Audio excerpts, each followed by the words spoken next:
our BGIS Indigenous Marketplace, where we get together and we talk about different Indigenous requirements, opportunities. Today, we have invited Indigenous Services Canada to present the services they offer. They have a database as well.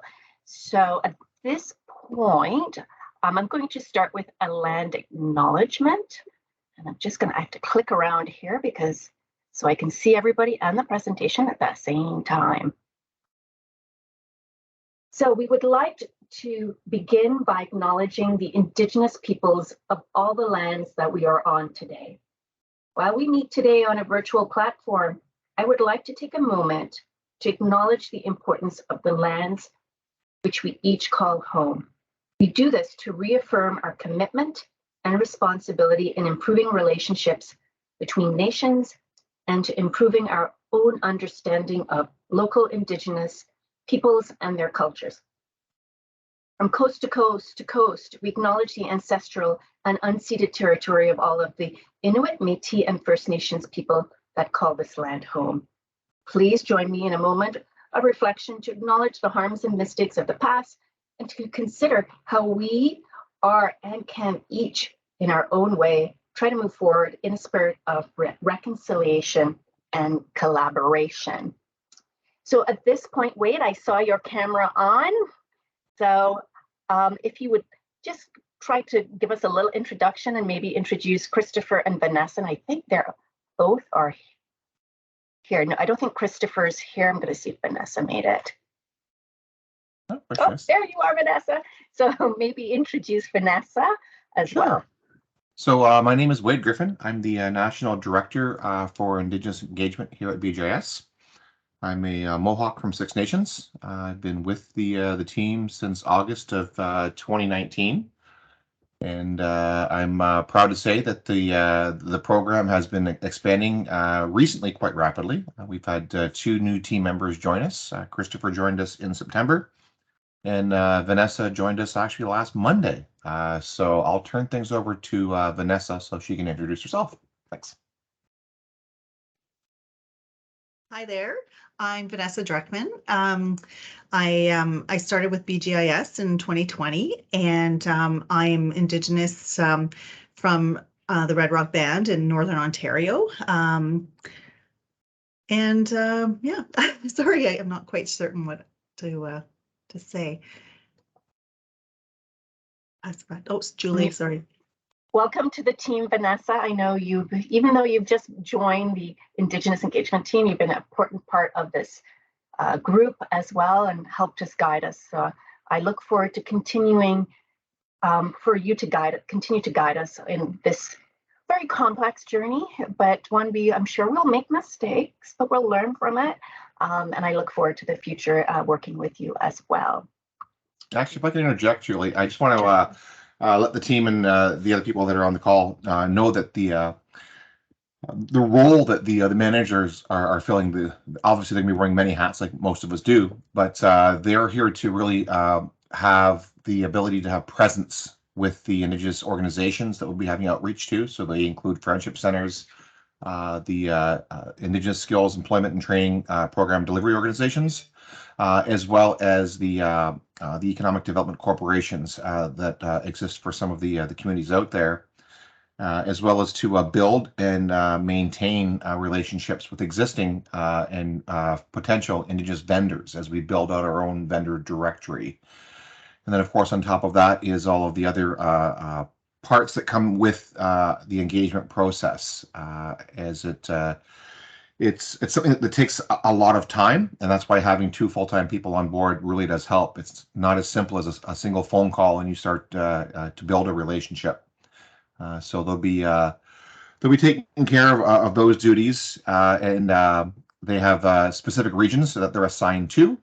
So they'll be providing that support and that that physical presence that's so desperately needed. For the last 2 or 3 years, I've been able to start a lot of conversations, but sometimes in the process of getting back to it, when you have 7 regions to manage, some of the conversations become a little bit stale. So we're hoping to see that change in the next few months. Thanks. And did you notice if Christopher was on the call, Julie? I don't see him.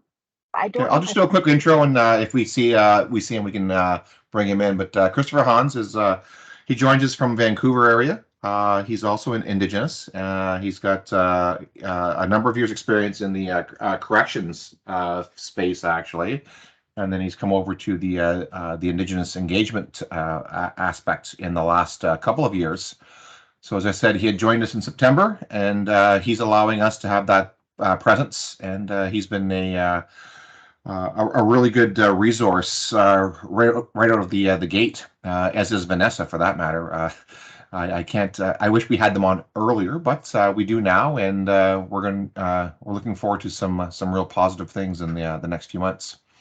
We're actually in the process of meeting with the regions and getting our year plan for next year already. So this is exciting in and of itself. Thanks.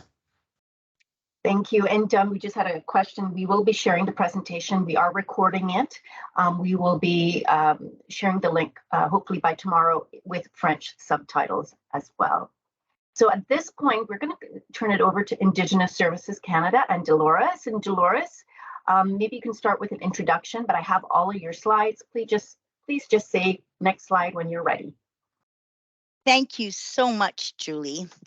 So before I begin, I'd like to acknowledge that the land in which I work, play, and live is the traditional territory of the Algonquin and Anishinaabe people. So thank you so much for having me here today.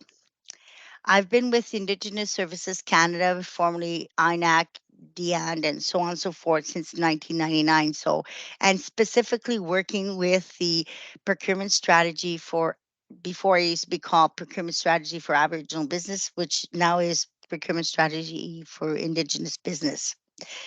As you know, the government of Canada has has a commitment that a mandatory minimum target of 5% of the total value of contracts are awarded to Indigenous businesses annually. This presents a huge opportunity for Indigenous entrepreneurs.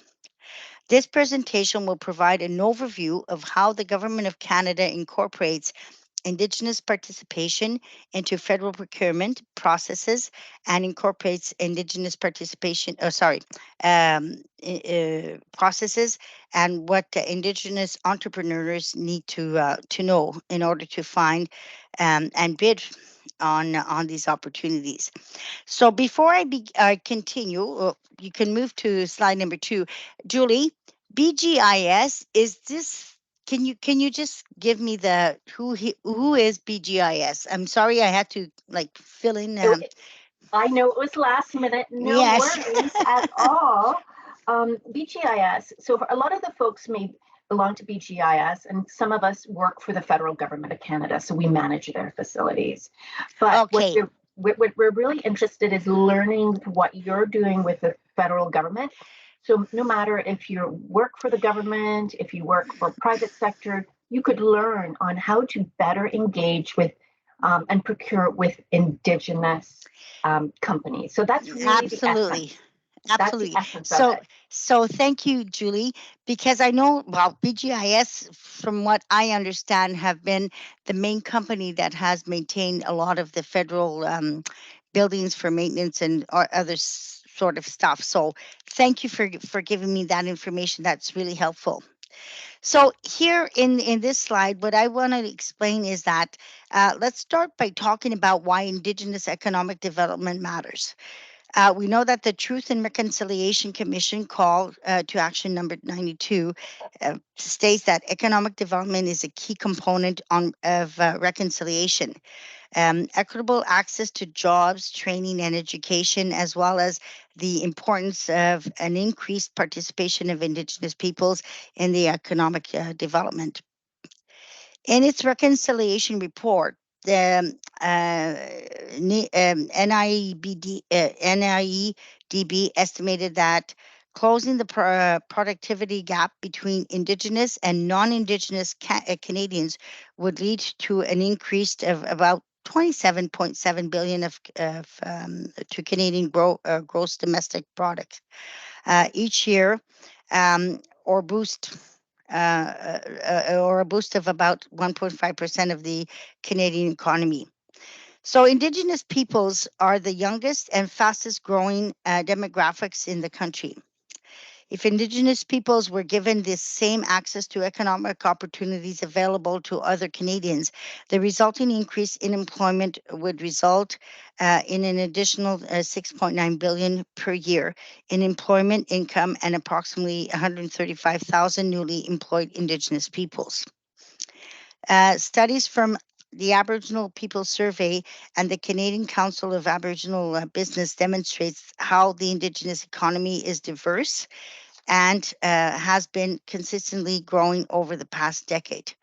The Indigenous Institute is also seeing that emergence of the $100 billion Indigenous economy through the fact that over 19,000 Indigenous businesses located within Indigenous communities can generate over $10 billion in total revenue.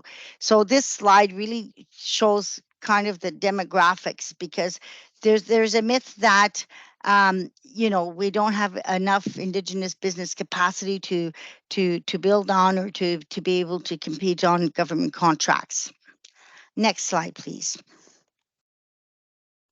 So Indigenous Services Canada's role. This is very important to all of us. ISC has numerous responsibilities in terms of federal procurement, which could include outreach. ISC is responsible for leading outreach and engagement to the federal procurement community and Indigenous business community on Indigenous considerations.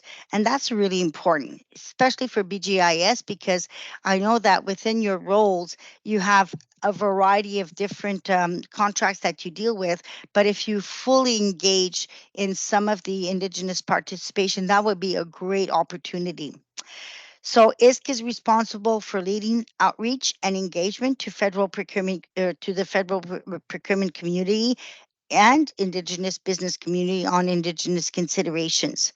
For instance, ISC manages a network across over 90 federal organizations of Indigenous procurement coordinators who act as a champion within their own organization to advocate for the inclusion of Indigenous procurement within their respective departments.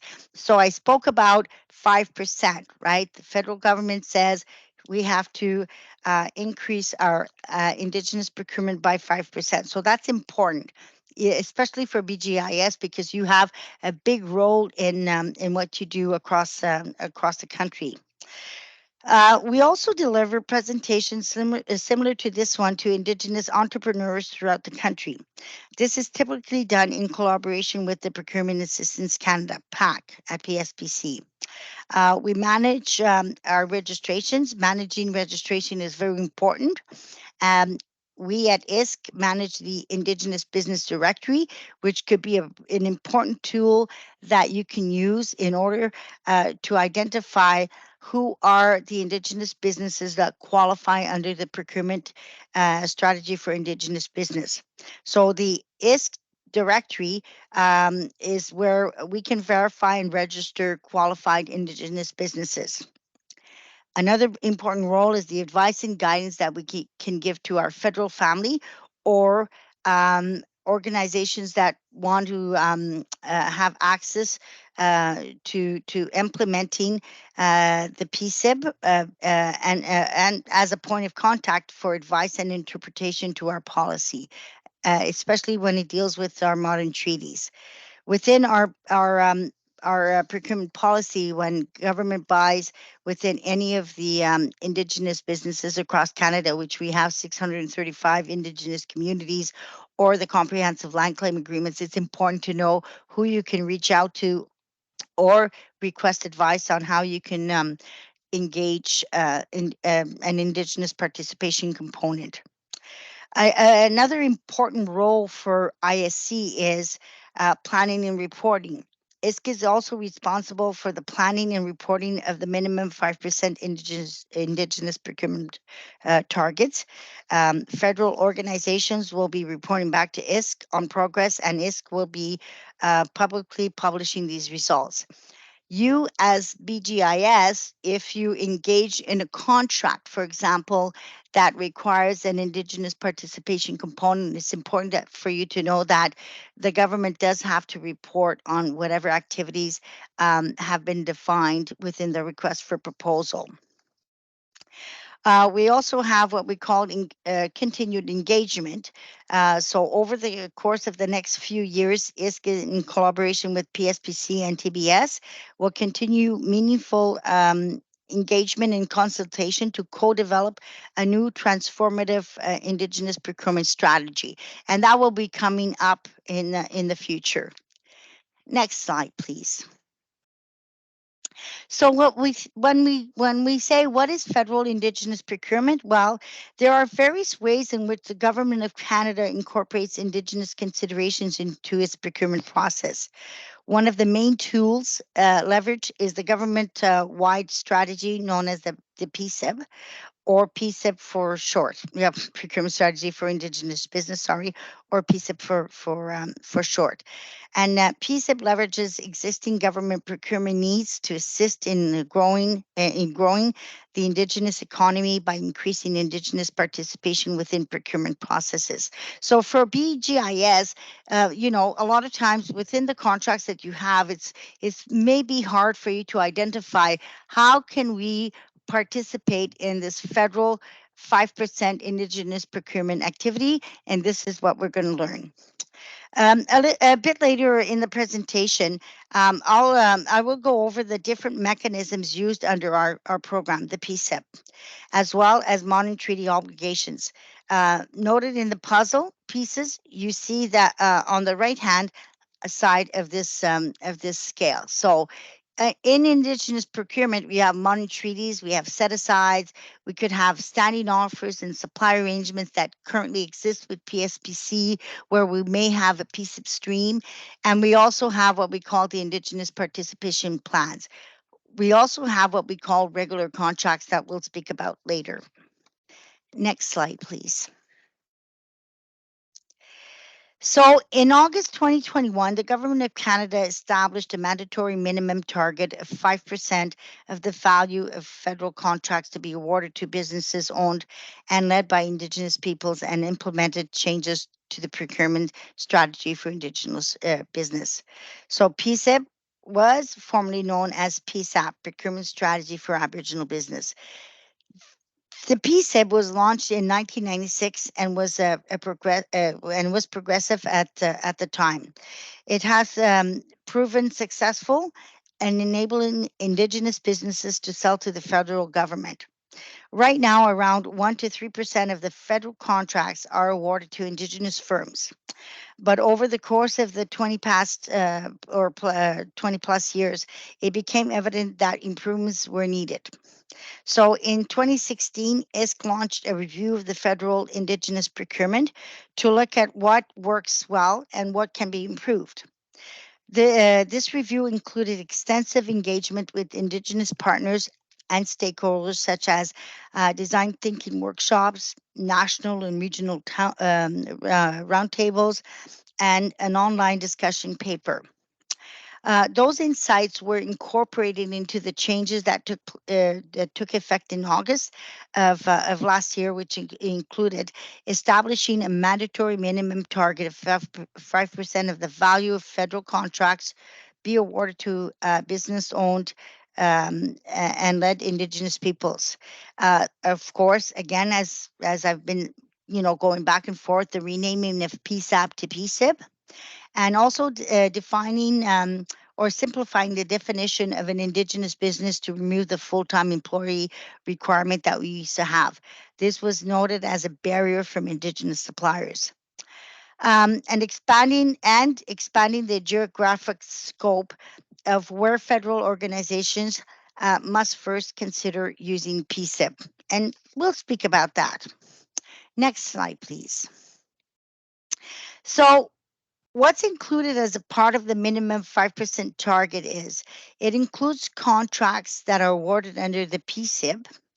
It includes contracts awarded to beneficiaries in modern treaty areas with procurement obligations, contracts that were openly tendered, It's a regular contract, meaning that they were open in competition to Indigenous and non-Indigenous suppliers, and the winning bidder is a beneficiary of a modern treaty or registered in the Federal Indigenous Business Directory under PSIP. So federal organizations have the option to also include Indigenous subcontracting opportunities and purchases under 10,000. And this is, I think, some of the elements that BGIS might want to look at when you have contracts within the various locations across Canada. It's also worth noting that elders, bands, and tribal councils are exempt from registering in our federal Indigenous Business Directory, but are included in that 5% calculation. And we'll speak a little bit about the IBD later. Next, please. Next slide. So right now, ISC is working with PSPC to implement additional short and medium-term enhancements to federal Indigenous procurement. So based on our previous engagements, we've heard loud and clear that Indigenous partners would like a regional or local approach to the implementation of the PSIB, meaning having the ability to restrict competition to Indigenous suppliers within a particular geographical area. Before, when we looked at PSAB was open on a national basis, which means we didn't have an element of actually restricting some of the competition to regional or local competition. But now we've further developed that with other techniques, such as having an Indigenous participation component, or having a conditional sales side, which I'll speak about that later. We've also received approval from Cabinet to develop this new approach, and we'll be engaging with Indigenous partners soon on this. In partnership also with what we call PAC, Procurement Assistance Canada, we're developing new strategies and partnerships to increase our outreach efforts to the Indigenous business community. And that's where we can work with BGIS to find out where are these communities and how we can, provide you some of the key elements for you to explore that as well. Since the announcement in August of last year, we've been working with our partners at PSPC and TBS to develop new guidance material for the federal procurement community. But we're also working on one-pagers that we can provide to corporate Canada and on Indigenous businesses, so that we give you some key items or information that you can refer to. Next slide, please. So when we speak about a transformative Indigenous procurement strategy, what's important to know is work is not done. Engagements and consultation will continue over the next few years to further transform the Indigenous procurement. And over the next few years, the Government of Canada, led by ISC and in partnership with PSPC and TBS, will continue meaningful engagement and consultation through the design partnership with various Indigenous partners to inform the longer-term transformative Indigenous procurement strategy. And we do have a team called TIPS that at any point in time you can ask some questions if you need to. This will also involve identifying areas where Indigenous procurement businesses wish to expand capacity to improve goods and services to the federal organizations. We'll continue to support Indigenous business capacity building and increase self-reliance, and that's done in various forms or shapes. We also look forward to increasing employment and training opportunities for Indigenous businesses, and identify and address barriers for Indigenous procurement, such as providing tools for contract surety.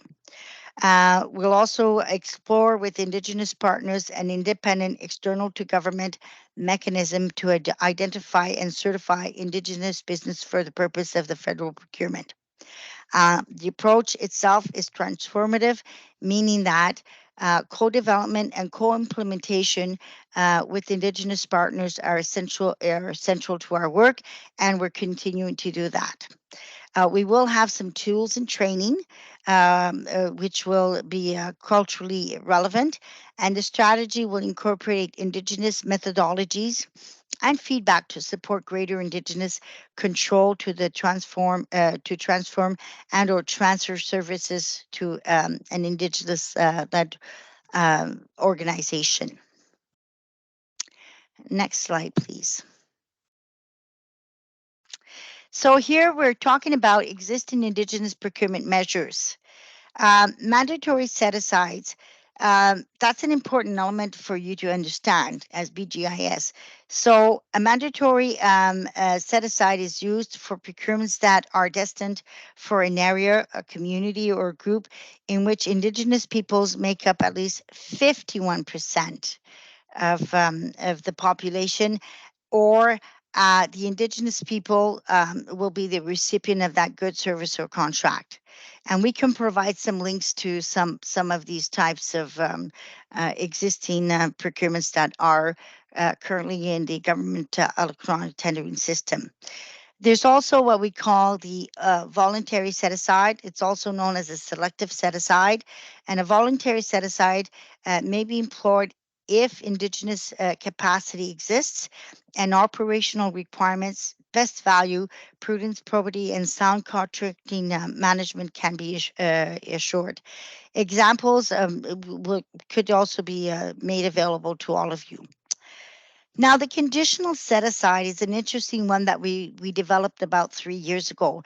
And when it's impossible to determine that Indigenous business capacity exists, a conditional set-aside can be used. And this means that a procurement is open to Indigenous and non-Indigenous businesses. However, if 2 or more Indigenous businesses submit a bid, then the procurement is set aside under the procurement strategy. So all of our criteria are maintained. And we can also provide links to that so that you can understand what that looks like. There are many mechanisms in place for standing offers and supply arrangements, and that we must say that they may include both open streams and a set-aside stream. So that's important for the federal government partners to know that those mechanisms do exist. And we also can provide links to Indigenous participation or benefit plans. These are existing contracts that may be on the government electronic tendering system that shows how when we're buying a certain good, service, or construction, where we impose an IPC. Next slide, please. So now we're talking about subcontracting and other opportunities. So I mentioned IPC, Indigenous Participation Component. You may have heard of Indigenous Benefit Plan, Indigenous Participation Plan. That's all the same thing. It just means that within a procurement, what we do is we speak to our government department, and depending on the type of contract that they have, we might impose, not impose, but suggest that an Indigenous participation component is added, so that we have subcontracting and other forms of participation that can be incorporated into a set-aside or open tender. It's normally an open tender, and what it means is that the prime contractor, when he's reviewing the RFP, they have to certify if they're going to meet the Indigenous participation component. It's a portion of the value of the contract that would be set aside for Indigenous participation, and I think this is where BGIS could play an important role. It is flexible and can be tailored to particular procurements.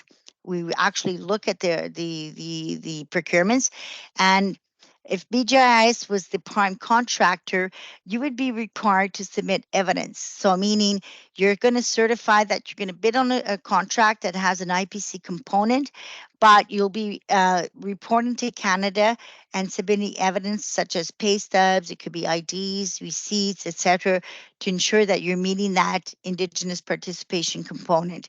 It could be done as subcontracting, it could be employment, it could be training, indirect forms of participation, and all of that would be actually illustrated in your request for proposal.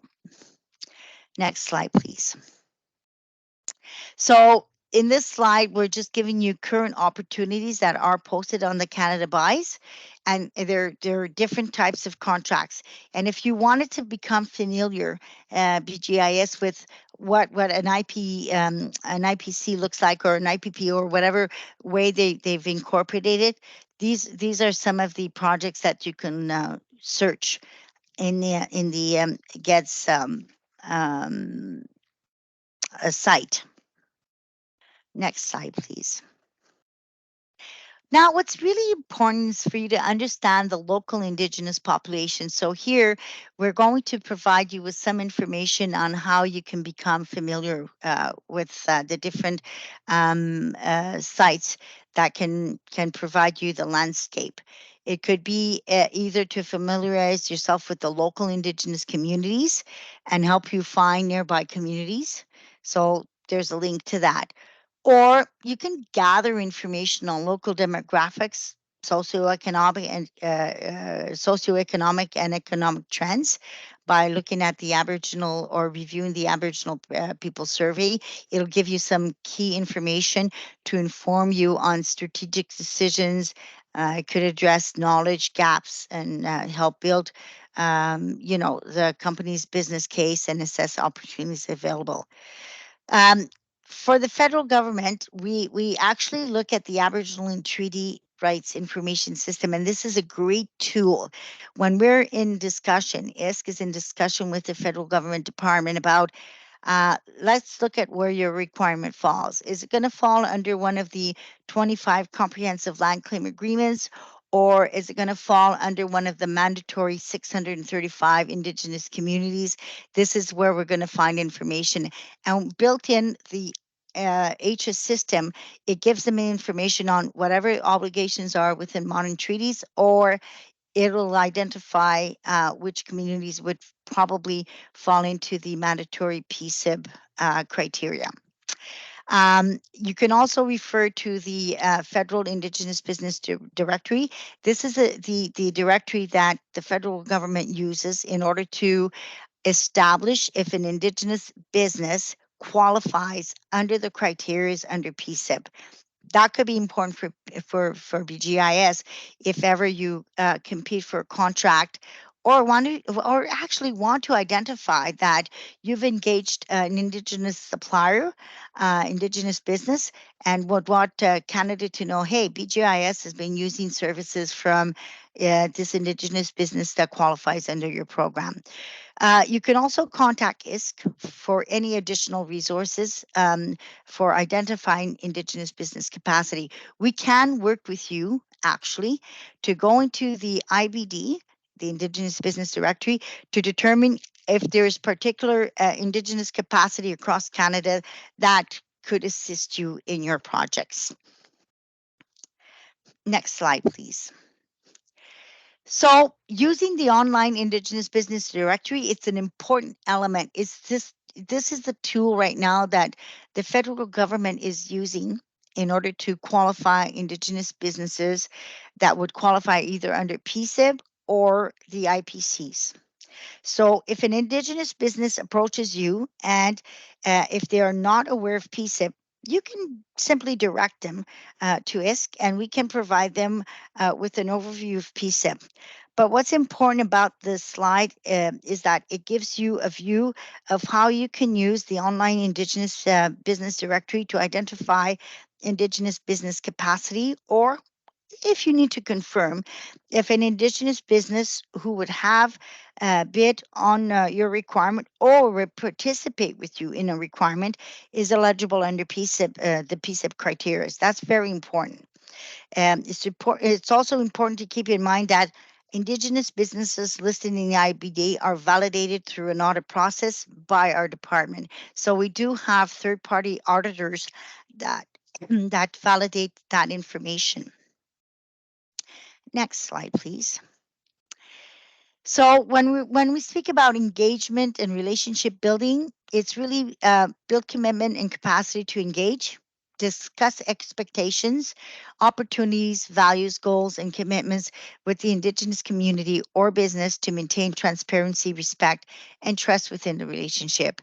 It's also about engage and establish early relationships, and that will be important for BGIS because I know that BGIS has had an opportunity to have many federal government contracts. I'll give you an example.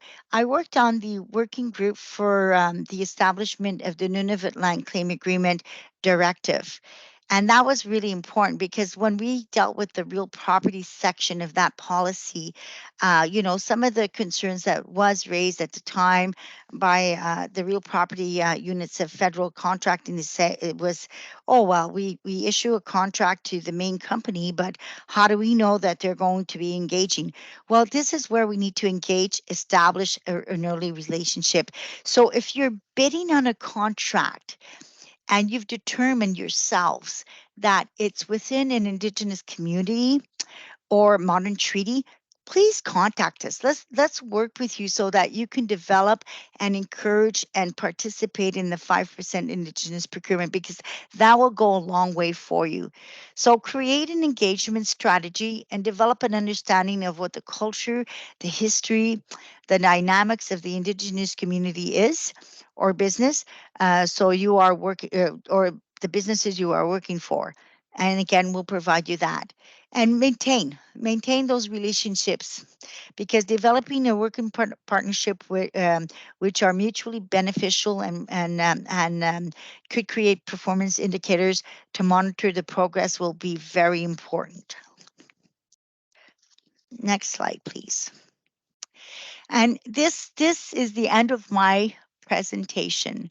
I'm hoping that I provided you some guidance and advice, and we do welcome a working opportunity with BGIS. Just so that you know, I'm from a very young age. I worked in a lot of uh, jobs with my mom. For my background, I started at a very young age cleaning office buildings and so on and so forth. So I've worked for many of the big businesses across the NCR area. So I welcome your industry to actually engage in Indigenous procurement. Thank you very much, and please feel free to ask any questions. Well, thank you so much. That was very, very helpful. And anybody have any specific questions? I know I will have questions, but Wade, we'll start with you and then we can go to Hannah. Sure. We're looking at putting together what we're calling a vendor engagement workshop. They're going to be addressing the opportunities in each of the regions separately. And one of the things I thought would be beneficial is if we could find like-minded entities to collaborate on this. So I was hoping that we could possibly extend an offer to ISC, and you could have something very similar to this, with the target being the Indigenous market, and we're coming together to better communicate those tendering opportunities to that market. Well, you know, Wade, that we welcome that opportunity. What will be important is for you to reach out to our team and say when the event will take place, what is what's the objective, the expectation, and we'll work with our team to develop a presentation that will fit the need of that presentation. Yes, we do definitely welcome that. Anne-Marie, is there anything else that you'd like to add? Anne-Marie's my colleague. Just as give us as much advance notice as possible. Yes. Anne-Marie actually is one of our team members, my coworker that is responsible for all of our outreach activities. And it's really important. Specifically, now we've been allowed or permitted to do some travel. But as long as we have a clear understanding of the opportunity, the event, enough time in advance, I must say, enough time in advance to prepare for it, that would be that would truly be welcomed. Thank you very much. I appreciate that. Thanks. And Hannah, you have a question? I do. Thank you for sharing this, Dolores. Some of this information I use a lot, but some of it is actually a little bit new, which is nice to hear. Around counting the 5%. So the IBD, of course, is the new way of doing things. To give you some background, I'm the regional coordinator for Indigenous relations for the Atlantic region, and we have been relatively fortunate to get rolling on some of these initiatives before the use of the IBD was implemented and things like that. So our process has changed a little bit based on ISC's new requirement. So my question is around the direct employment. You had a slide earlier where you said that there was some flexibility around counting the 5% and how direct employment and those innovative measures, all those types of things can now be counted or can still be counted. Can you go into a little bit more detail on that? Yeah, thanks for that question, Hannah. When we speak about direct employment, we're speaking on the IPC. I know for the 5%, it's really the subcontracting part. But what I would welcome you to do, Hannah, and if that's okay, is put that question in a chat and also send our Indigenous procurement email that question as well. And please put on the subject matter that this was for the BGIS ISC presentation, because I'd like to clarify that. I know that we've received further guidance on those elements. There are elements that deal with IPCs per se, Indigenous participation components, but what we actually report against the 5%, there's been some further clarification, and I'd like to come back with the appropriate information. Anne-Marie, do you have anything to add on that? No, I'm just going to put the email address in the chat in case you need it. Merci. Thank you. Thank you. Anybody else have questions? Because this was really just an introductory information. I had the benefit of listening to ISC and might present at the Atlantic PSPC learning session, and I thought, okay, our team needs to hear this. So how to use the directory, for example, how can you help us? Because I know we need as much help as we can get, and there's lots of challenges. Yeah, and we just sometimes we don't want to make the same mistake somebody else has made before. Yeah, so thanks for mentioning that, Julie, and that's an important point. Using the directory, maybe you can arrange with Anne-Marie and we can regroup the team. Possibly you'll have questions from this one that we can incorporate on a part 2, but giving you the overview of, let's introduce you to the IBD. I don't work specifically with the team, but I have delivered sessions both in French and English across Canada on, let's just look at the IBD, or even for Indigenous businesses, here's how you register. So that's a different kind of element. And I know, Julie, that there's been so much improvement in that directory. So I'd like to kind of like step back, look at it, to provide a good session on how can you use that to benefit you.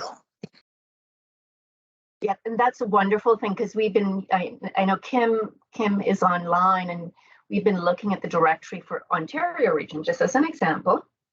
And there's lots of opportunities for us to go into that. So, but I think being better able to navigate it would be very helpful. So I'm going to take you up on your offer. We'll be in touch for part 2. Any other questions?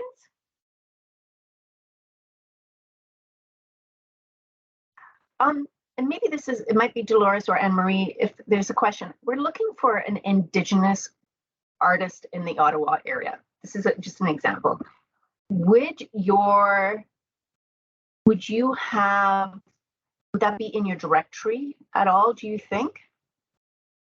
It could be. It depends if the Indigenous artists within the NCR registered or not. But it's not to say that there isn't others that haven't used the IBD. So that would be a good point to go. Can actually I have another meeting, but I'm just going to share my screen for 2 seconds. Okay, Sure. give me an opportunity.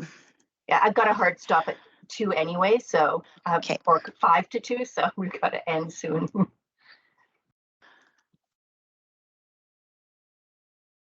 Did I share it properly? Oh, I can't see it. I'm not. Okay. You know what? I need to stop sharing. Hold on. There you go. Okay. There we go. So what I did is I clicked Indigenous Business Directory, and I'm going to do search and search again. And in here, I'll put artists or artist. And you're looking for the NCR. Yeah, so Ontario is fine. Yeah, let's go Ontario. And then I'm just going to click search. This is the Indigenous Business Directory. And voila, here it gives, based on the word artists, it gives you 10 hits. So you'd have to kind of look at them to see if they're the ones you're looking for. Is it for video? Because artists can mean so much. Is it an artist that provides artwork? Is it somebody that does other stuff? So that's one way of doing it. However, another interesting way of doing this from a government perspective is if you know what your NAICS code is or your GSIN code, you would put it in here or you can search for it. And that could give you other hits. Okay, that's good to note. I know we don't do a lot on those codes, but we have used them in the past. Yeah. So okay, I know we have to let you go. That was very helpful. A great introduction. We'll be reaching out for part 2 around that, but I know we have a little more, how can I say, homework to do when it comes to using the directory, trying to kind of get familiar, and then meet with you to say, these are all the complications we had. Can you help us? Absolutely. Absolutely. We'll welcome that. And just please keep in mind, everyone, that right now, because of the announcement with the 5%, our team is like, wow, so much. There's so much demand. But Anne-Marie will be nice enough to get back to you as soon as she can and sort of work that in our agendas. Right now, we are short staff, unfortunately, because we've had brilliant teams and team members that moved on.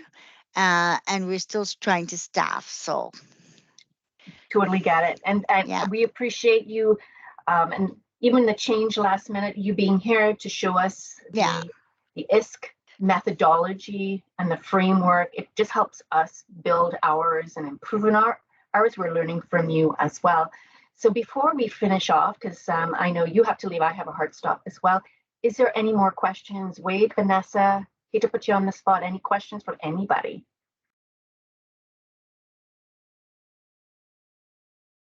No, I just want to say I found the presentation very helpful. I know there's certain things we've been discussing for a while, and it's always great to go to the source. So thanks for setting this up. Absolutely. I know Anne-Marie added the general email for our Indigenous procurement. So after this call, when you've had a chance to kind of like think about it, please feel free to send us any questions. And I would encourage you on the subject line, put BGIS ISC presentation, because that will help Anne-Marie and I clue in, okay, this is this one that we did, and so on and so forth. So thank you very much on behalf of ISC, on behalf of Anne-Marie and Mike, for taking this time to allow us to give you this presentation, Julie and team. Thank you, Miigwech, everyone. Thank you. Miigwech. And I'll be sharing a copy of the presentation as well as a recorded session with French subtitles. So thank you very much, everyone. Miigwech. Parfait. Thank you. Merci. Bye-bye. Au revoir. Merci. Bye-bye. Bye-bye.